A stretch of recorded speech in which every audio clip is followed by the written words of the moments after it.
أبصحن ويبصحكم هاب برهانة تنساء بسلام وبفزها تليا ليسون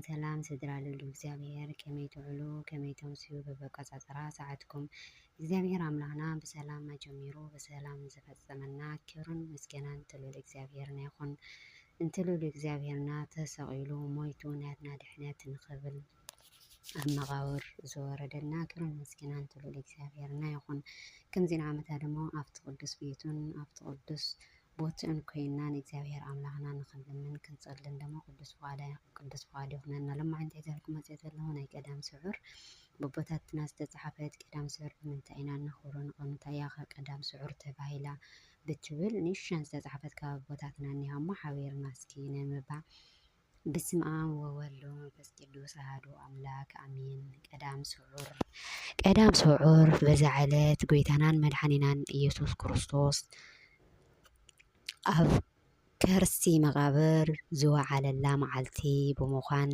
ምእመናን ካብ እኽሊ ማይ ሪሕቆም ጸይሞም ይውዕሉ። እዚ ከዓ ኣዴና ቅድስት ድንግል ማርያም ቅዱሳን ሐዋርያት ተስፋ ዝገበርሉ ኣምላኾም ብኣይሁድ ከብ ዝተታሓዘሉ ዕለት ሐሙስ ክሳብ ብርሃነ ትንሣኤ ዝረኣዩ ንሞቱ ብምዝካር ትንሣኤኡ እናናፈቁ ብጾም ከም ዘሕልፍዎ ትውፊት ቤተ ክርስቲያን ዘረድአና እዩ።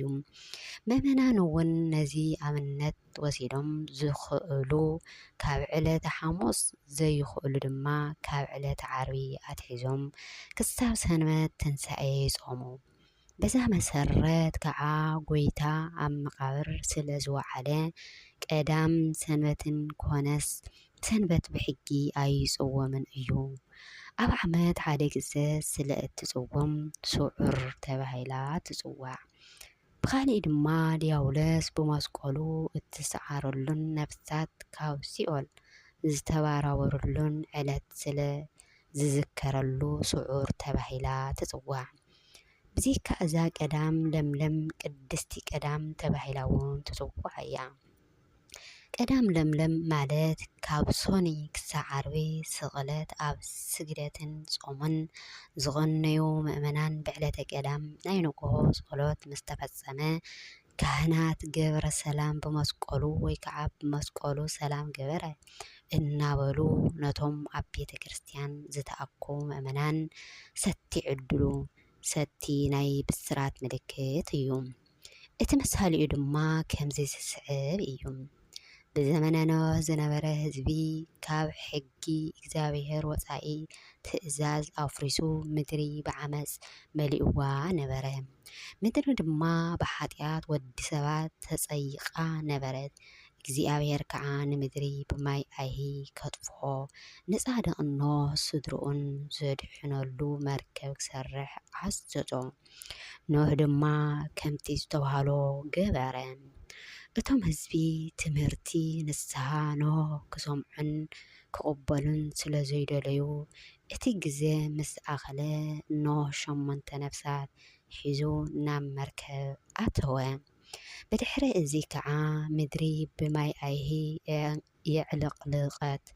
ጻድቕ ኖህ ግዚኡ ምስ ኣኸለ ካብቶም ሒዝዎም ዝኣተወ እንስሳ ናይቲ ማይ ጎደሎ ክትርኢ ንርግቢ ትሰደዳ። ንሳ እውን እቲ ማይ ከም ዝጎደለ ምልክት ልሙዕ ቆጽሊ ኣውሊዕ ሒዛ ተመለሰቶ። ኖህ እውን በቲ ቆጽሊ ኣውሊዕ እቲ ማይ ከም ዝጎደለ ተረዲኡ ተሓጐሰ። ዘፍጥረት ምዕራፍ 8 ፍቕዲ 4-29 ከምቲ ሰቲ ምንቃጹ ዝጠፍአት ማይ መበሰሪ ዝኾነ ሕጂ እውን ቅድስቲ ቤተ ክርስቲያን ብሞት ክርስቶስ ሞት ነስኣ ካብ ደቂ ኣዳም ከም ዝረሓቐ ከተብስር ብክህነት ኣቦታትና ኣቢላ ሰቲ ትዕድል። ምእመናን ከዓ ነቲ ናይ ድሕነት ምልክት ዝኾነ ሰቲ ከዓ ኣብ ግንባሮም ይኣስርዎም።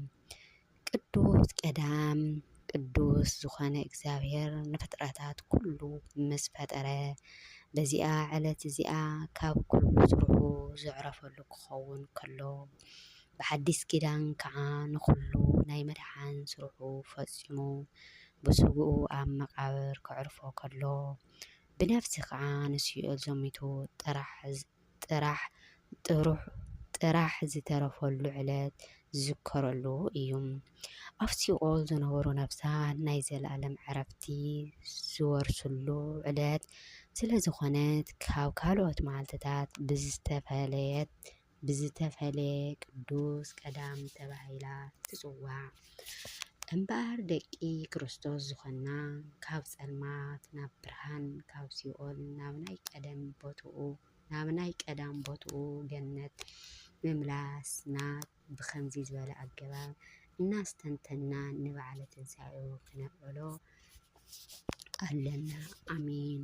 ወስብሐት ለእግዚአብሔር ወለወላዲቱ ድንግል ወለመስቀሉ ክቡር ንዘንጠብጠብዎ በአፈ ትጉሃን መላእክቲ ይታረመለይ። አሜን።